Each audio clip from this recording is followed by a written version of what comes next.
Hey, look at me. It's been a while. It's the Chris Gray Show. I wanted to update you on some things that are happening in recent times. I looked at some headlines. I have some thoughts. I have a ramble later on about Texas politics, and I've got some smaller topics for us to discuss. Today, I woke up, and one of the headlines I saw early on was Flock CEO calls DFlock a terrorist organization. And I don't know what Flock is. I don't know what DFlock is.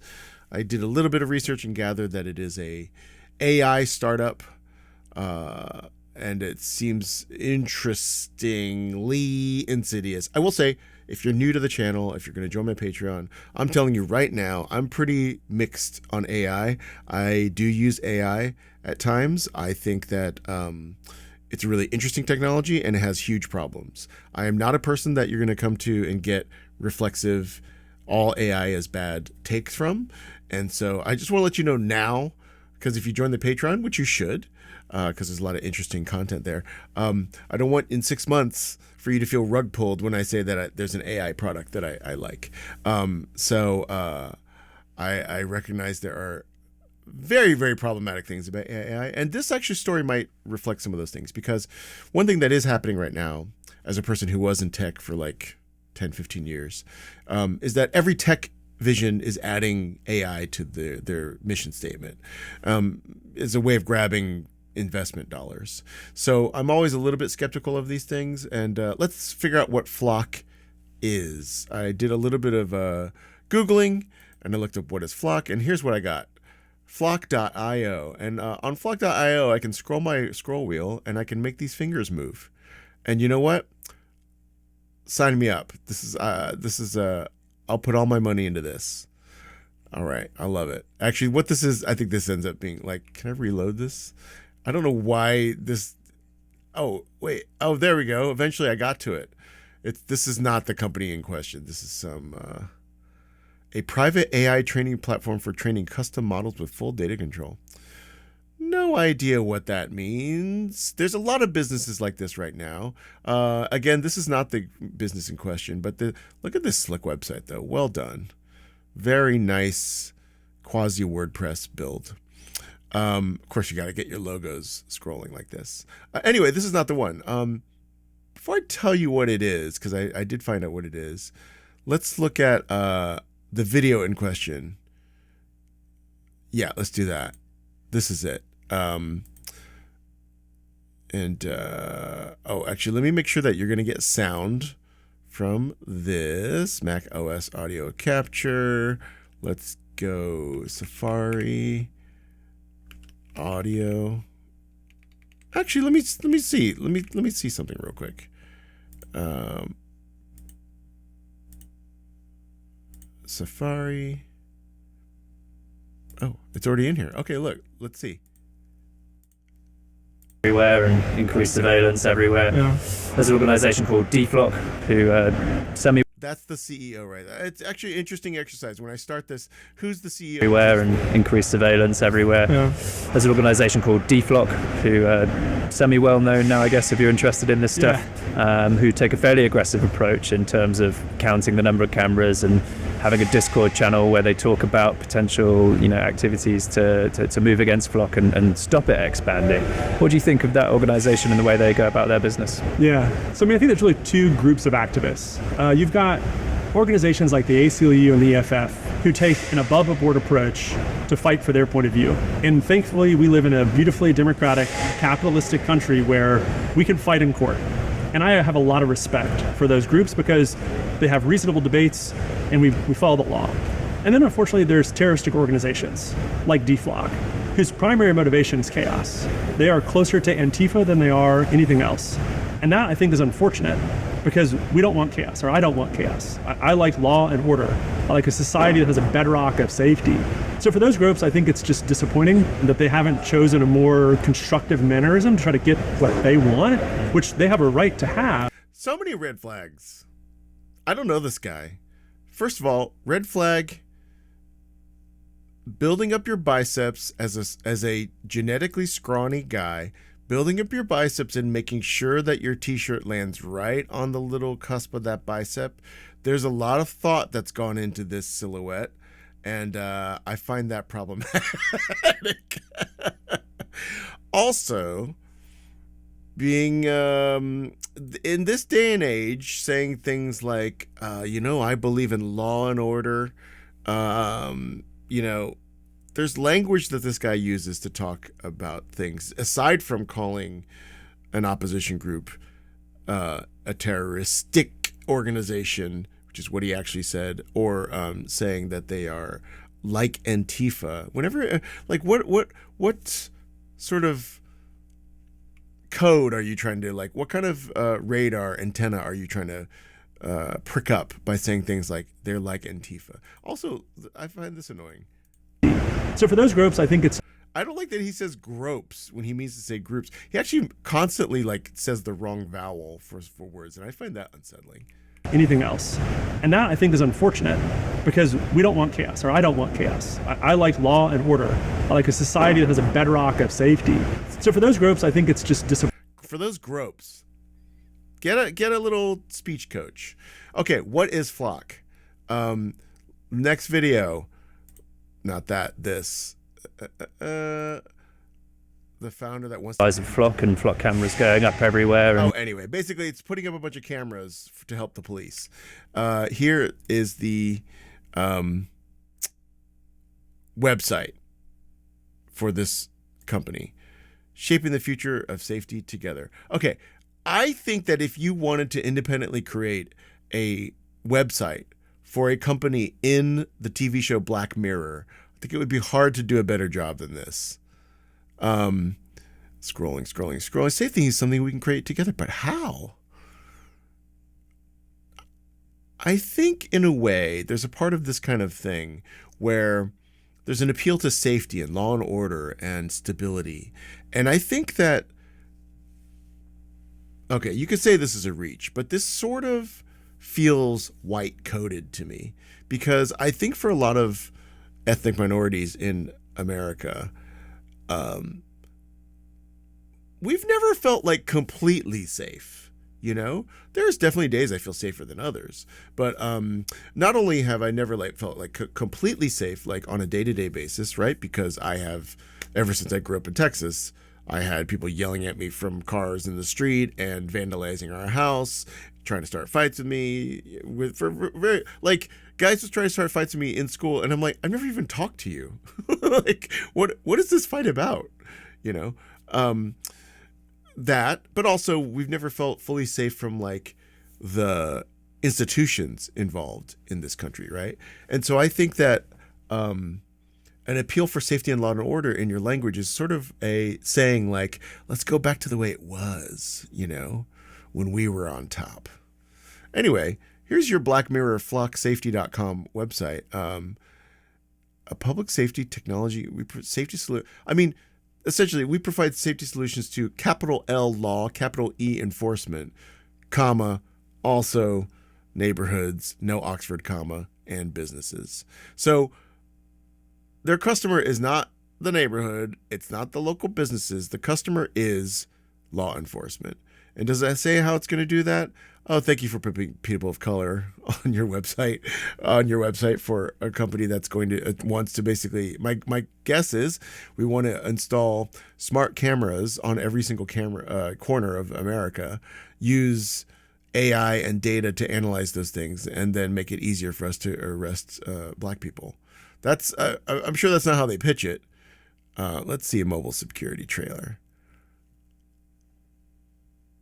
Just show me a damn video. What the hell? Good Lord. First of all, you don't need everything to fade in like this. See how the things sort of, now stop doing it. That FAQ. Why? Just to get your eye to go down further? Can we see some kind of demonstration of this?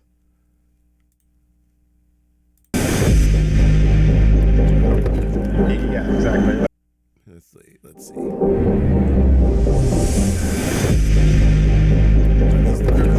Yeah, exactly. Thank you very much. All right, I'm gonna go check in. Okay, see you in a little bit. Oh, it's a nice car, man. Oh, Thanks, man. Whoa. That guy's a criminal. That guy is... Whoa. Look at that hoodie. you better watch out.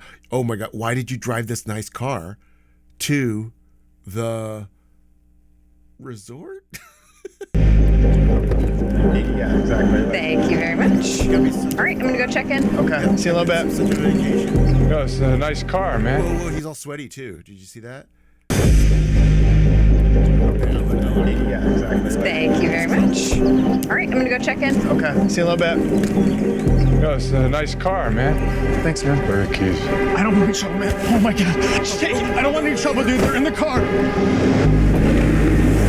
What happened? Are you okay? First of all, can we grab his license plate? Thanks, man. Where are the keys? I don't want any trouble, man. Oh my God. Shit, I don't want any trouble, dude. They're in the car. Oh wait, can we don't need to get his license plate. That's our car. Never mind. What happened? Are you okay? 911, what's your emergency? Yeah, my car just got stolen. Is anyone hurt? We're good. Call coming in. What type of vehicle is it? It's a tan Challenger. Help is on the way. Thank you. Possible carjacking in the Creekside Inn. Copy that. Whoa, it's the Dunwoody Service Police, founded 2008. Launching drone. Police have been Oh wait, what? This escalated. We're immediately launching a drone. Drone as first responder. dispatched. Officers are currently... Air 1 is en route. 3260, I'm en route. Pulling the camera up from Yeah, we got a white guy on it. the hotel. I'm checking the recorded video. Flock OS, real-time crime center platform. Hell yeah. Does it have Minesweeper? Arctic 1D units. The vehicle has black racing stripes. Suspect description is white male, red shirt, black hoodie. Run that vehicle through freeform. I got the Wait. What if they ran the car through evidence and they're like, wait a minute, this was the car that was seen at that serial killer's house that disappeared? plate. I'm adding it to the hot list now. 1580, en route from Birch and 9. ETA 1 minute. Do y'all ever do this when there's like something? I got the plate. I'm adding it to the hot list now. 1580, en route from Birch. And you go, 9th and Birch. Where's 9th and Birch? Those look fake though. That Birch looks fake. Birch and 9. ETA 1 minute. That tag just hit on Maple and 5th. Air 1 to units. I'm en route. 30 seconds out. 260, I'm rerouting. Martina Dry. We got some real dry actors for this trailer. Air 1 to units. I have visual on the suspect vehicle. Direction of travel southbound on Elm Street, approaching 2nd. 1580 to 260, I'm right behind you. The suspect vehicle is pulling to the park on Maple and 5th. 260 headed towards the east entrance. Suspect vehicle has stopped at the east end of the park. Suspect is still in the vehicle. Police, let me see your hands! Open the door! Step out of the vehicle! Face away from us, back up! All right, on the ground! On the ground! By the way, what's that like kind of scope on the bottom of the gun? All right, got you covered. That what's that thing? Is that the camera? Or is that a flashlight? I don't know anything about guns. Wow, we got him. 3261 in custody. We got him in, I think, about 90 seconds. We got him. Real-time policing. Hell yeah. Now, I will just let you know, I'm ambivalent about AI. I think there's positive and negative things. There's no way this is going to be good for us. Oh, you want insta drones based on an accusation to follow you somewhere? The sky will be swarming with drones. Oh my gosh. I kind of almost want it to happen just for the dystopia of it. But the idea that your neighborhood is just going to be swarming with drones on every, like, I just made a 911 call. We didn't investigate at all. We sent a drone out. Eventually the drones will have little knives that they can just shoot at the tires, and then one gets in your eye and you have to sue the company because you're blind, and they have better lawyers than you. Anyway, yeah, I could see why you'd want to make a Discord keep this from happening. And I think that you could do that not as a terroristic organization, but just as a like, hey, maybe we shouldn't do this. I just saw a debate recently where somebody was saying like just warning the people that the police are coming, like warning a neighborhood that ICE is coming it should be illegal. And it's like, I think that's probably what the deflock, in fact, even the idea that the guy was like, we love the fact that the ACLU can go in and fight us in court. Instead of like, we love that the ACLU could present some like genuine concerns and we would think about them. He takes it right to the like, we can defeat them in court. Anyway, that was your mobile security trailer. This seems like a bad idea completely. I think also the clumsiness of labeling an oppositional group as terroristic is whether or not you think it's true. Maybe they do like guerrilla things and they mess with your tech and they do things that are like unpleasant for your implementation of this, Batman type surveillance system. Just from a public performance factor, like, wear a coat. We don't need to see your biceps. Pronounce words correctly and don't just casually call things terroristic. That's not going to help us in this day and age. Okay, next thing is you saw a little preview of it because of the way my browser works, but it is Isaiah Martin. I don't know anything about this guy. I have just discovered him this week, as you probably did too, because of Jubilee. And I'm telling you right now, Jubilee fucking sucks. Okay. I hate them. I hate the people who run it. I think it's stupid. I think that they're ultimately destructive. I am compelled by their material, but just because something is compelling doesn't mean that it's actually good. There is a nice thing about them though, which is that you can see really, really smart, progressive people doing well under the gun and really excelling. So the Mehdi Hassan one was really good. The Destiny one was good. The Alex O'Connor one was good. The Dr. Mike one was good. This one is great. But what I will say to you is that Jubilee fucking sucks. And they're just mining our rage for money. Okay. So in the end, none of these are about rational debate, about convincing anybody. This is like bread and circuses. When people say like bread and circuses, like I feel like actually I think this is a form of bread and circus because it makes you feel like you're engaging with politics, but you're actually not. You're just sort of getting mad about things. But the reason I say all that is that I'm going to watch. I have watched this for you, so now you can watch my video, and Jubilee doesn't get any views. Jubilee gets one view of me seeing it before, and this view I'm about to show you. I could have clipped it. But what my point is, I just want to put this guy on your radar, Isaiah Martin, who is, I'm so proud, from Houston, Texas, and I believe he ran for Congress and lost. But I love his demeanor and approach. Oh, also, there'll be a fun little reveal shortly. Let's just watch a little bit of this. And by the way, I just want to make sure it is not. I am not consensus. In the Joe You're gaslighting. You're gaslighting. John Fetterman era. You're gaslighting. It's not where I stand personally. I am a Barack Obama style Democrat. But ultimately, of course, right? I think he was a really good president. But at the really, but at the end of the day, you support the one president. Wait, no. I want to take that back. No, hold on one second. Trying to make. Hold on one second. Democrats hate America. You think Barack Obama was the greatest president when he? Let's just deal with some precision. What, in your memory, what did Isaiah Martin say about Obama? He said, I think he was a really good president, is what he said. And now it's already been conflated to, you think he's the greatest president. Here's a fun reveal. Let's look up this guy. Where can I look this up? Let's see. Def Noodles. I didn't know this. But in LA, there was a really terrible comedy club called Def Noodles back in the day. And it was basically this guy. I remember hearing about it. It's like on Melrose or something like that. All right, Miranda. Wait, hold on. We gotta do it. Okay. I'm so uncomfortable. You can. Okay. And because joke. All right, so you're probably wondering when the actual roast battle is starting. I was kind of hoping we'd stay on those 3. Is this it?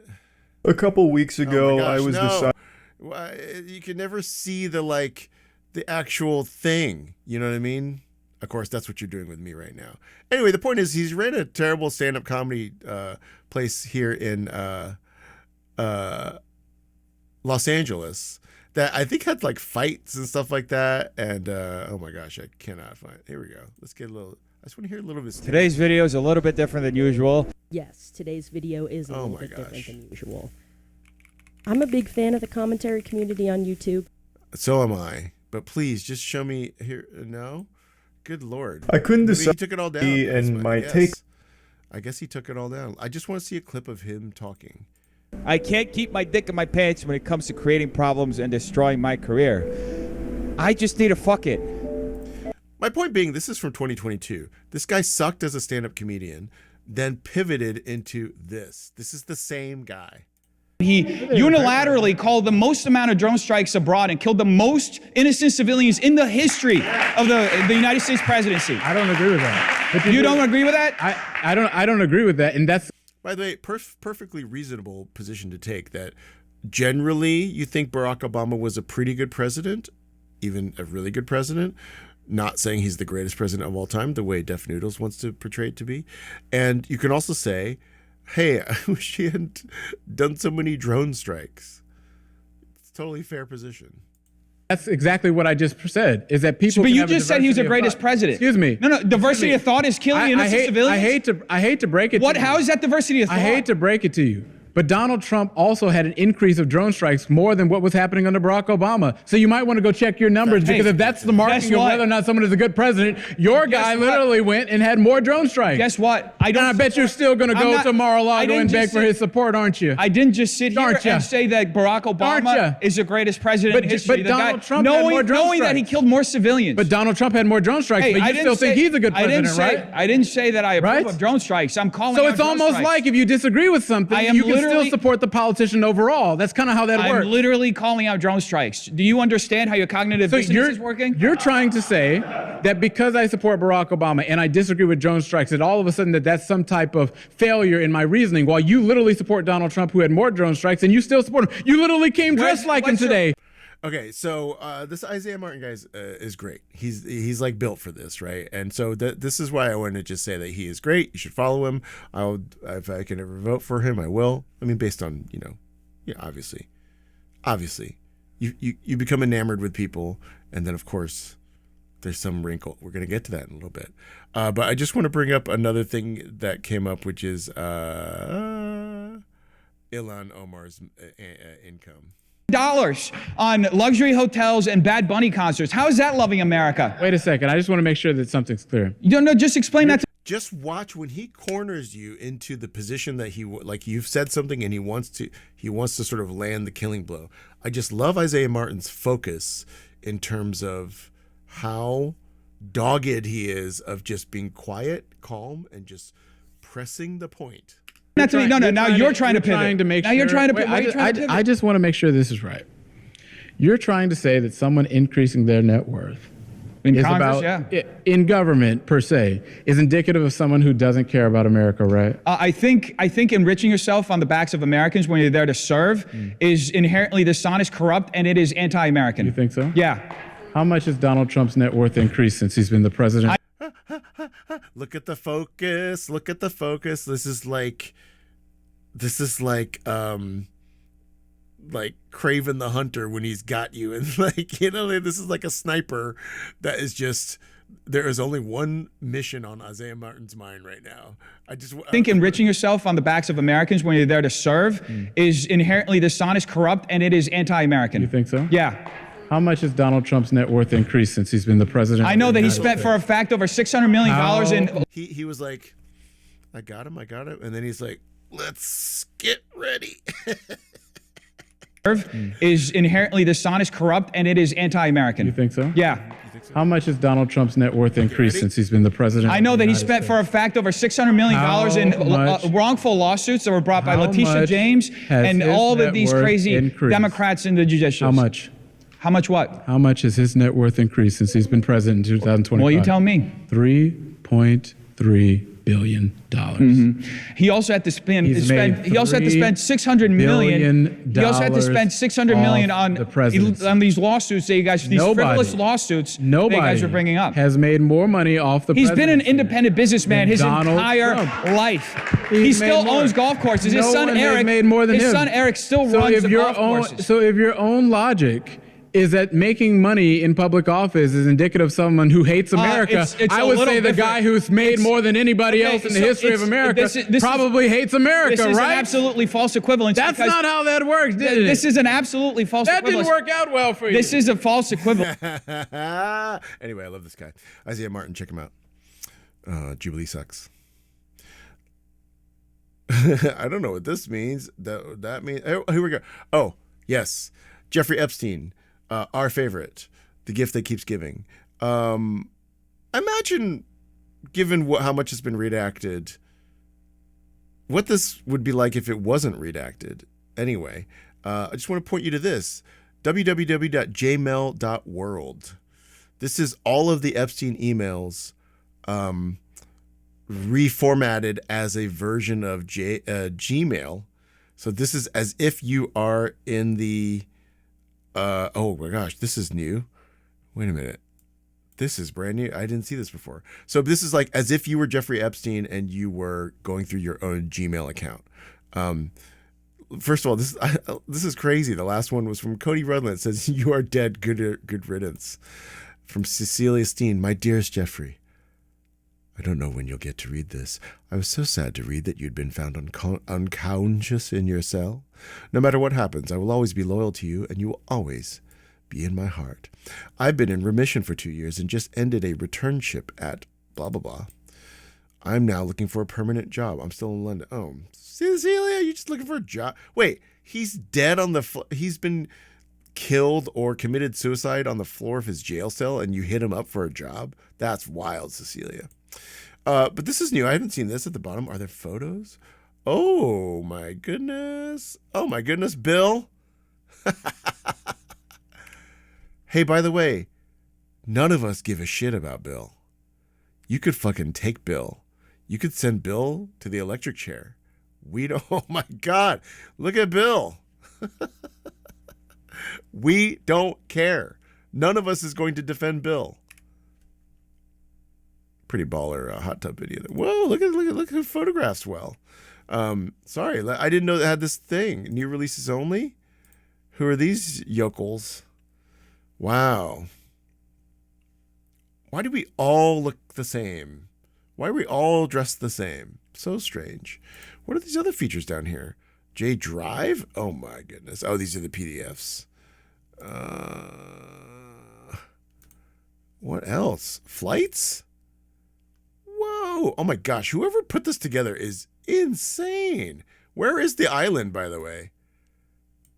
Is it? It's not that. Necker Island. Where is it? Is it? I mean, is it this? You would think. Oh, here we go. It must be here. Oh, I thought I could zoom in. Oh, this app sucks.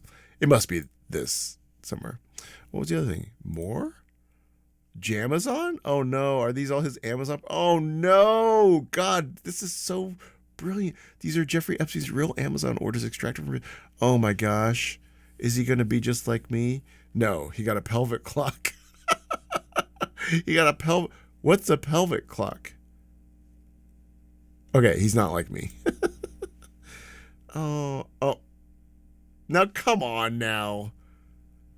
Come on. This can't be a real order. Come on. This cannot be your real Jeffrey. Come on. What? Oh my gosh, this is the most embarrassing thing about this whole thing. Oh no. I feel truly scandalized.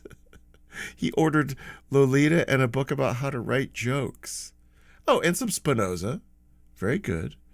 Very good. The End of Science. I'm sure everybody wants that.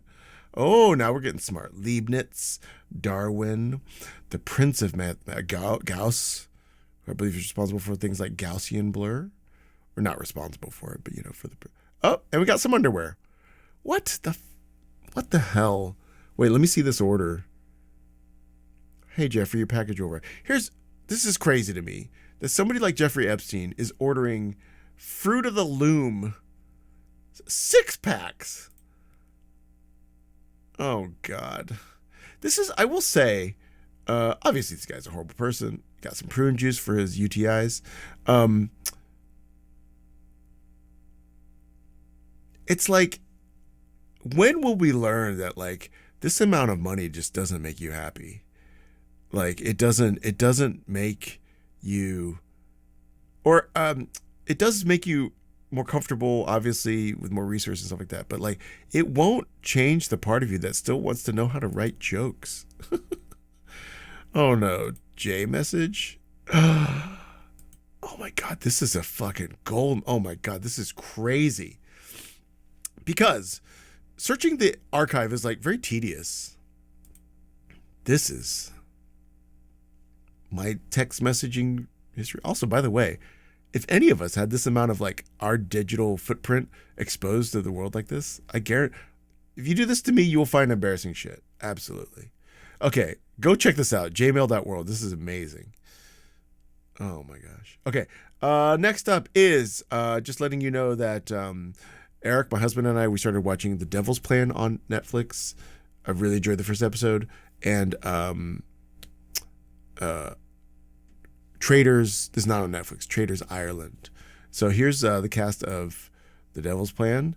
And very excited. We're only in episode 1, so we don't know what happened. No spoilers, please. But very excited. The thing I would say is that it's kind of shocking how accomplished and educated these contestants are compared to even in America. If we did a smarty pants game show, which we never will, we'll never have a game show like this.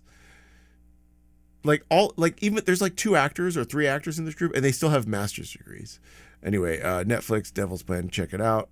And also tribute to Traders Ireland, which has now the hottest trader that's ever been on any trader show, who is Eamon.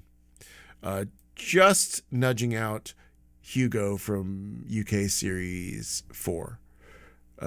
They're neck and neck, but we're only in episode 1. I hope that Eamon gets to be in the show a long time. As is typical with most reality shows, if I think they're handsome, they leave early, so I wouldn't be surprised. No spoilers. Okay, and finally, the last thing I wanted to talk about was James Tallarico in Texas. So I'm from Texas. I have never actually officially voted in Texas because I lived in North Carolina when I first voted for hot tub Bill Clinton, and since then I was in New York and California. But I will say, as a little bit of credentials, during the pandemic, I flew myself to Texas to canvass for a candidate who was running for a House of Representatives seat that was opened up because a guy died. Now, this seat was, they were competing against the widow of the guy who died, and it was a seat that was going away in like 18 months, I think. Because we were going for the primary. Yeah, I was canvassing for the primary, and I think it was a primary that was a winner takes all type. Was it called a jungle primary? Anyway, it was like the top 2 get it regardless of party. And so I went there for about 4 days to Fort Worth to canvass for Jana Lynn Sanchez to try to get a Democrat into the seat. I thought, in my opinion, even 18 months of a seat would be worth it. And also I thought, like, I'm from Texas. I know that it's difficult for, I'm leaving Eamon up this whole time. You know what? And why not? Ireland's a great country. Hopefully I won't have to move there to live. Not that I wouldn't mind it. I'd love to live there with Rosie O'Donnell, but I'm just saying that maybe I'd like to just stay in the country that I was born in. So my overall philosophy is that I think that Texas is going to be a hard state to turn blue if it ever does. But if it does, it's not going to be done in one election cycle. I feel like it has to be built up over time. And people like Jana Lynn Sanchez, who I canvassed for, who now runs a private business telling you how to get out of the country. But people like that, like, I feel like we have a history of people that like lose and then win, right? It's some of this is just, do people know you? I haven't been in Texas regularly, so I don't know what happened to Beto O'Rourke since he lost to Ted Cruz. But like, I kind of wish he had hung around in the public eye. I really liked Beto O'Rourke, but it was also always going to be a tough climb for him to win. So this is all coming around to the fact that right now, James Tallarico and Jasmine Crockett are competing for a primary to challenge a Republican. Is it Ken Paxton, I think? A terrible Republican for senator in Texas. So you probably know that a couple months ago, Matt Rogers and Bowen Yang said some shit about Jasmine Crockett. I mean, so saying like they believe in Tallarico more than Jasmine Crockett, which is fair. They don't think Jasmine Crockett can win. The reasoning behind that was a little dicey. But then specifically saying, don't give money to Jasmine Crockett, which is wild to me. That is such an aggressive thing to say about somebody who's also a Democratic candidate. And, you know, by the way, James Tallarico and Jasmine Crockett running for this seat, this Democratic primary, whoever loses is going to endorse the other one. You know, it doesn't need to be this, like, adversarial, right? But the tone of it now has just been escalated. So Matt Rogers says, don't give money to Jasmine Crockett, and she can't win because it's like the reasoning was so weird. It was like she can't win because she's too well known or something like that. And what, do I want to bring that up? No, I don't want to. I'm going to leave it on Irish Eamon right here. The point being that it came off as she can't win because she's black or because she's a woman or because she's a black woman. She can't win in Texas because that's how it seemed. But also, whether or not that's what Matt Rogers meant, that is certainly how many people in comment sections and creators commentating and stuff have taken it. And here's the thing is, like, I think the thing is, it's not wrong, okay? It is harder for a black woman, probably a generic black woman, to win an election in Texas than a white man. However, I think that the Democrats have a real challenge to face, which is, do we want to just run candidates that just, like, essentially, do you want to run a white man for every single election from now on, because they probably do have the best chance of winning because of racism and sexism? So, cool. Are we just going to, like, give in to that and never try to take, instead of taking, like, the idea of a generic black woman, like, take a specific person like Jasmine Crockett and see if you can help them win, you know? The other thing I will say is that maybe even, I would even say my assertion that it is harder to win is also questionable, because it's like, compare Jasmine Crockett to a generic white man or a white man we don't know, and Tallarico, who's pretty new on the scene, right? But the other question is, the thing I was gonna say was that, like, it's hard for anybody to win as a Democrat in Texas for the Senate seat. So in a way, you've got to argue, why does James Tallarico have a better chance than Beto O'Rourke? That was a decently close race. So what is it about Tallarico that you think will get him over the hump so definitionally that you will then advocate to not give money to a black woman to try to make, you know what will help a black woman win is, like, money to run ads and to get more staff or hire better staff or print more flyers or whatever. Like, it's almost like Matt Rogers trying to, like, create, like, a self-fulfilling prophecy of, like, yeah, they're not going to win because we're going to insist on, like, not supporting them. So in my opinion, in the Democratic Party, in the primary, they should both put money to both. I gave money way back in the day to both Elizabeth Warren and Bernie Sanders and Pete Buttigieg and Hillary Clinton and Kamala Harris. I gave money to all of them. Actually, I don't think I gave money the last. Actually, not sure if I gave money last. No, I did. I at least bought a shirt from all of them. So have them go at it, do the best that they can, and then whoever wins, the other one is going to support them. And to be honest, they would both probably lose. Like, I can almost feel the way Bernie supporters felt a little bit of like, yeah, you know what? Let's have Tallarico win the primary, and then when he loses, we're going to be like, in your face. I know that's not healthy, but like that is what I think that is where that feeling comes from. So cut to this week when on TikTok somebody said this.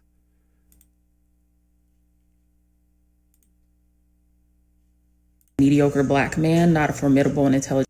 Sorry, let's go back. James Tallarico told me that he signed up to run against a mediocre black man, not a formidable and intelligent black woman. And I want to explain why this is problematic, especially as he shifted his current approach in the Texas Senate race. Now, okay, so basically there's an assertion here from Morga_TT on TikTok that she had a one-on-one conversation with James Tallarico, and James Tallarico said, I signed up to run against a mediocre black man, not a formidable, intelligent black woman like Jasmine Crockett. So I don't think it's a stretch to think that that is a problematic statement. Why? I almost, if you want to say, I signed up to run against a mediocre candidate, not a great one. Like, why are we throwing black man in there? Like, what does that have to do with anything? Unless in your mind, even unconsciously, you're tying the words mediocre and black together. So you can watch Morga TT's videos. She seems completely credible to me. Similar to Flock versus ACLU versus a Discord. I don't see any reason for this woman to put herself in the jaws of the lion by saying, hey, James Tallarico said this to me in a conversation I have no receipts for. I cannot verify. But yes, let me put myself out there to have everybody that is loving Tallarico shit on me and say, why didn't you audio record this secret? Like, basically, there's a bunch of pushback, which is like, he never said that. You're taking this to, like, you're too sensitive. He's not being racist. Like, this is, you're lying. You're part of a paid attack campaign by Jasmine Crockett, et cetera, et cetera, et cetera, right? And by the way, these are all from liberals and progressives, I would say, that support James Tallarico. This is not from, like, MAGA people. This is all from a bunch of people that are like, you're lying, right? Okay. These are all comments about Colin Allred, who ran, I don't know much about. He ran for Senate and then he conceded, I think this is a couple years ago. And then Colin Allred got in the act too. And here's what Colin Allred said. It's cold out here and I got some steam coming off my head because I'm, just finished my workout.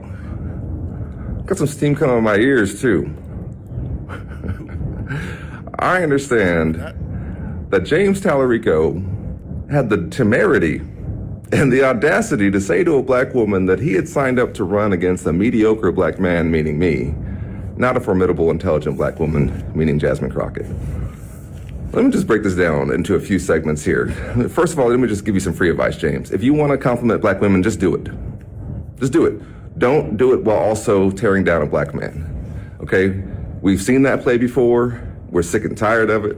We're tired of folks using praise for black women to mask criticism for black men. That's not good for our community. It's not good. It doesn't work, and we know what you're doing. Okay? So if you next time you want to praise a black woman, just do that. Leave black men out of it. Just leave a lot of things out of it. Second of all, did you ever have a coach or somebody, a leader in your life tell you that when you make an accusation, you often have a bit of confession in it? Maybe you use the word mediocre because there's something creeping into your mind about yourself. Because I know you're not talking about somebody who's been better at 3 things than you've ever been at 1. You are not saving religion for the Democratic Party or the left. We already had Senator Reverend Dr. Raphael Warnock for that. We don't need you. You're not saying anything unique. You're just saying it looking like you do. Okay? And third of all, let me just say to all the young black men out there, all the young men come from tough background, struggle growing up, who maybe think that someday you want to put yourself forward as a leader in your community.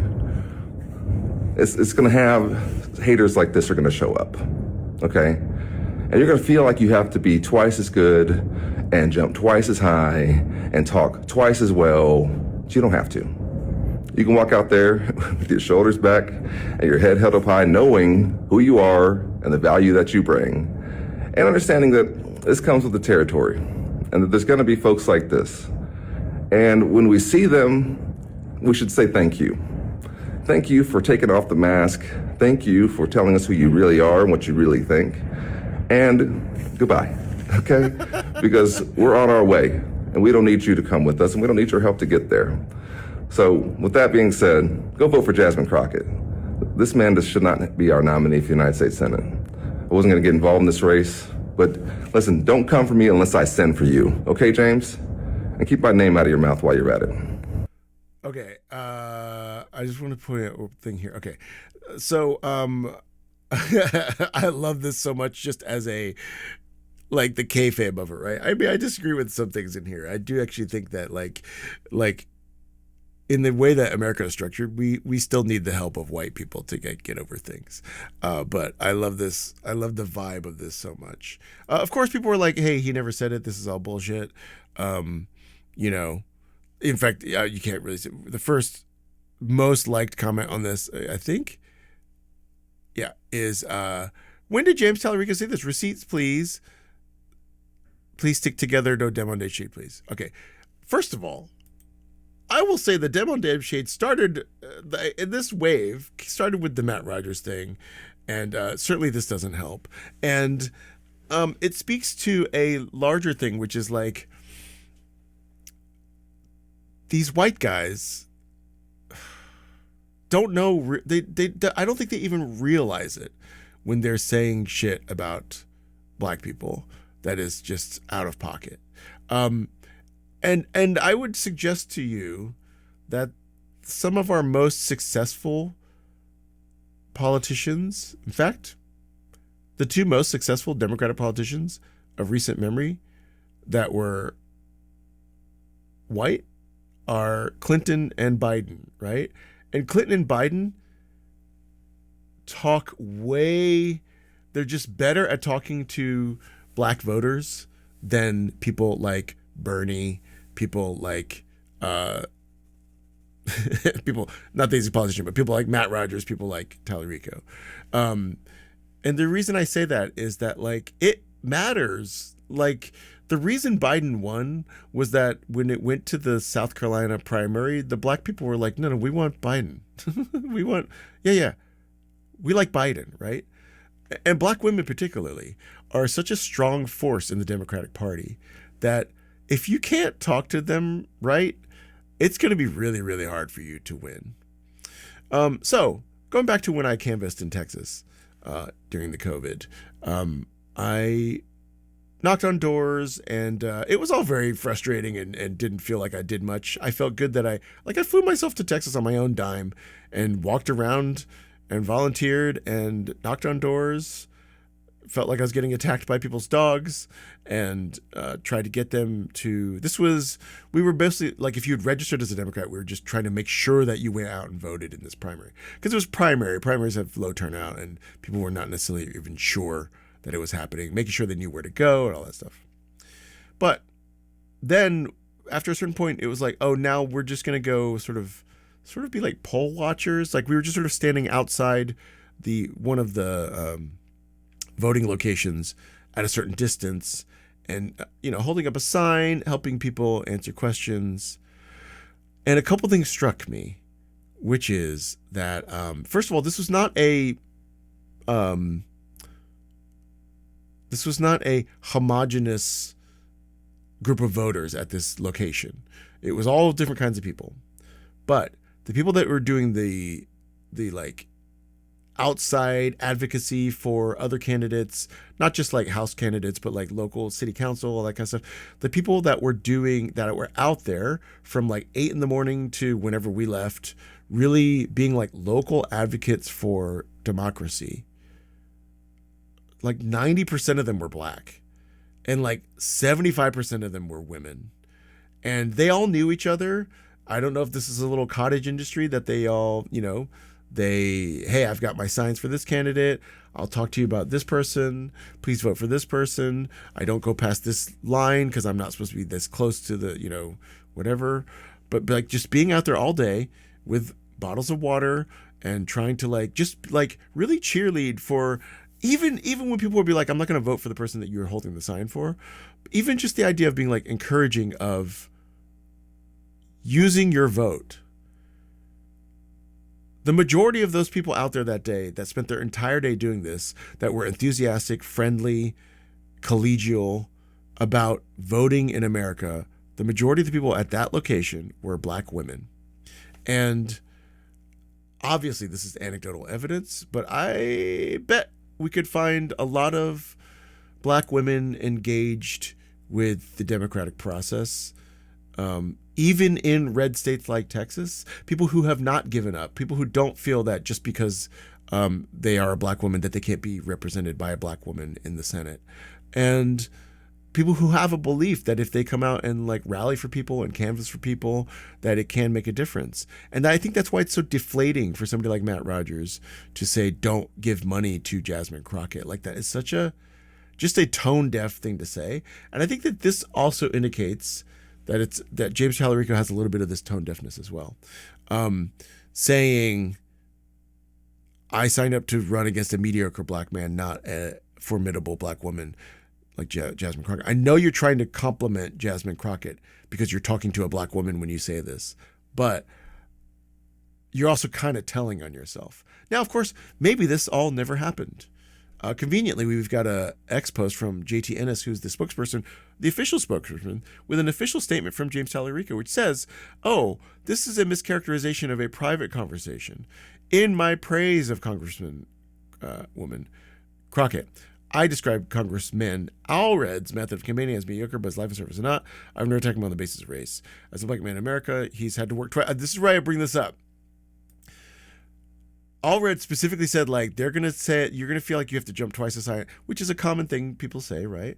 But in just reminder that in his video statement, he was like, don't believe that. This is a trope. And then Tallarico says the exact same trope. He had to work twice as hard to get where he is.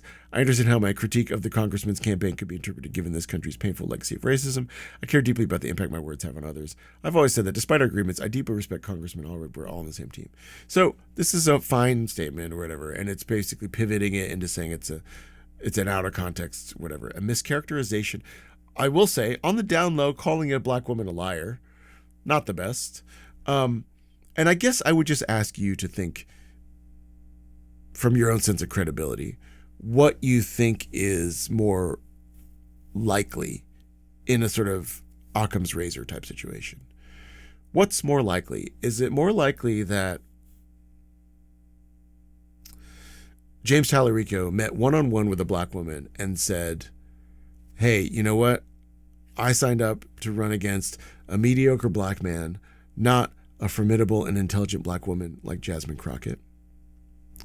And then the black woman went on TikTok and said, hey, he said this to me. I have a problem with that. Or the other possibility is that James Tallarico had a one-on-one conversation with a black woman and said, hey, you know what? I signed up to run against Colin Allred, a black man who ran a mediocre campaign, not against an intelligent, formidable black woman like Jasmine Crockett. And then the black woman he was talking to heard that structured of statement and interpreted it as he said Colin Allred was a mediocre black man, and then went on TikTok to say it. Just in your sense of rhetoric. If I'm a politician, I'm trying to say a pithy thing to compliment somebody and sort of get on somebody's side. I want to compliment Jasmine, who's a black woman. I'm talking to a black woman in this one-on-one conversation. just in terms of the rhythm of rhetoric, what is more likely that I said, you know what? I signed up to run against a mediocre black man, not a formidable black woman like Jasmine Crockett? Or did I say, you know what? I signed up to run against a black man, Colin Allred, who ran a mediocre campaign, and not a formidable black woman like Jasmine Crockett? Like, I think actually what is more likely is that he just said mediocre black man and he meant the campaign, and he doesn't realize the microaggression of saying that. I think that's probably what really happened. By the way, I didn't know much about Colin Allred, but he was a professional football player. He then went and got a law degree. Like, he is really decidedly not mediocre in any way. And then he was a House rep in Texas. I think that'll do it. Oh, no, this is the capper. One of my favorite people in politics is Reese Colbert, who I knew from back in the Kamala running days, but from the cycle before. I followed her on TikTok and X or whatever, Twitter back in the day. I really like her. I think she's really funny. And anyway, this is how I heard about the whole thing, which is this.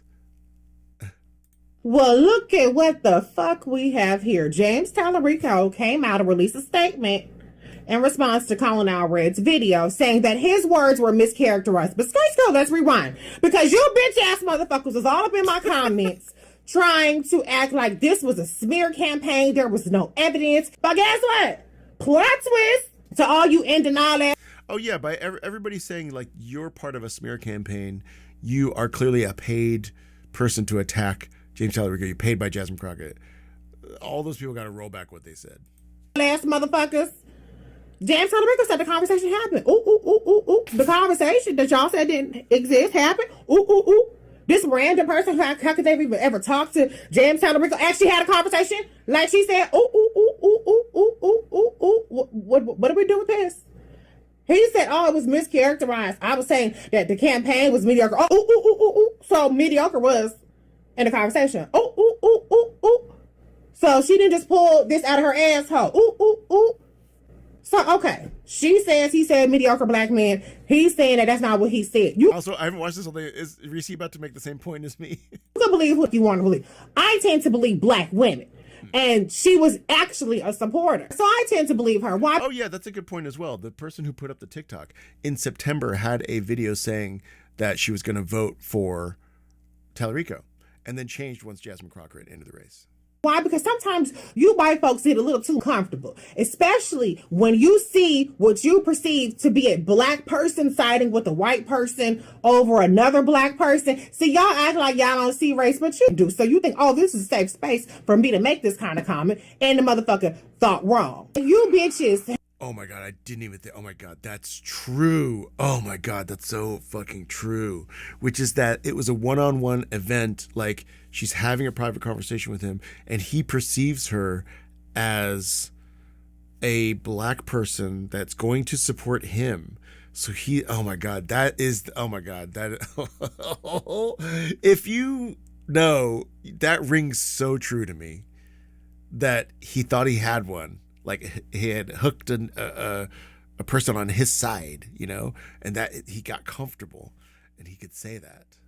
Had the audacity to sit up there and not just dismiss what Colin Allred said, not just dismiss what Morgan said, but then you try to make it seem like this is some sort of coordinated smear campaign from Jasmine Crockett as well. So y'all don't have a problem when it's hit piece in this podcast, bro, you're talking shit about Jasmine Crockett. It's like, why can't she be criticized? But then when somebody says something about your great white hope candidate, James Tallarico, all of a sudden it's a coordinated smear campaign and everybody black in the vicinity is guilty. Well, fuck you very much, because now you look stupid. And you black motherfuckers that was quick to sit up here and cooing out in the comments and defend this motherfucker, you gonna learn vouching for white people when a black person says that they did some racist shit. You gonna learn to not embarrass yourselves, okay? But you probably believe it, right? Because why would a white man ever lie about saying what he said that was racist? Why would they ever do that, Chad? Especially if there isn't a tape. But believe it or not, the fact of the matter is, y'all gonna have to come up with a new defense, because before the conversation never happened, before she's a nobody ass bitch,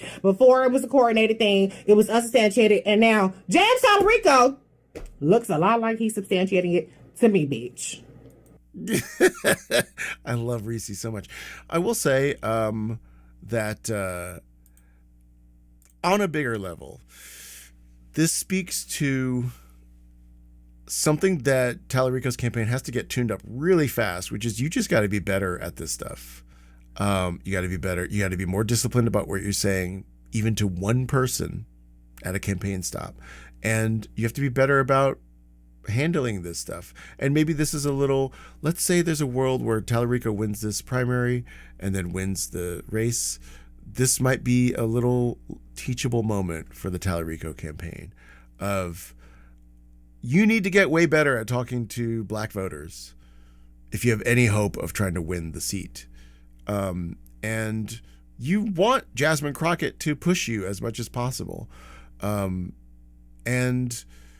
this tone that started with Matt Rogers and hasn't been helped by your latest thing of like this divisiveness is coming from